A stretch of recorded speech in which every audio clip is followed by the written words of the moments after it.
ఈ కృష్ణా జలాలని జగన్మోహన్ రెడ్డికి డబ్బులకు ఆశపడి సాగర్ జలాలతోని గోదావరి జలాలతో సాగర్ నింపుతానేసరికి మొత్తం ఆయన పోతిరెడ్డిపాడు ద్వారా మచ్చుమరి ద్వారా రాయలసీమ లిఫ్ట్ ఇరిగేషన్ ద్వారా ఆయన నీళ్ళు వేసుకుపోయాడు.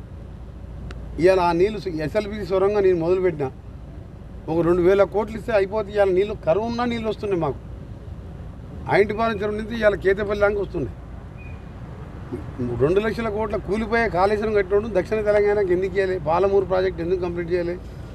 డిండి ఎందుకు కంప్లీట్ చేయాలి? అందుకనే దక్షిణ తెలంగాణలో ఒక్కొక్కటి 50, 60, 70 వేలతో గెలిచినాం. 3 సీట్లు ఎందుకు వచ్చిన కారణం మీరు అర్థం చేసుకోవాలి. అందుకనే ఇవన్నీ కూడా చేస్తానికే అదా 3,300 కోట్లు ఎస్ఎల్బి సొరంగానికి, బ్రాహ్మణ వెల్లవన ప్రాజెక్టు మూసీ కోసం 50,000 కోట్లతోని 4 ఏళ్లలో మొత్తం కూడా ప్రక్షాళన చేసి మిగిలిని ఒక సుందర ప్రాంతంగా తైపీ నది అని విదేశం మన ముఖ్యమంత్రి గారు పోయి చూసొచ్చుండ్రు.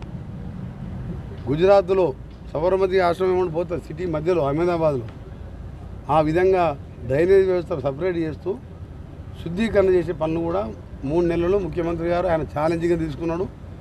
నేను ఈ రీజనల్ రింగ్ రోడ్ ఛాలెంజ్గా తీసుకున్నా. నల్గొండ జిల్లాలో పెండింగ్ ప్రాజెక్ట్ అన్ని కూడా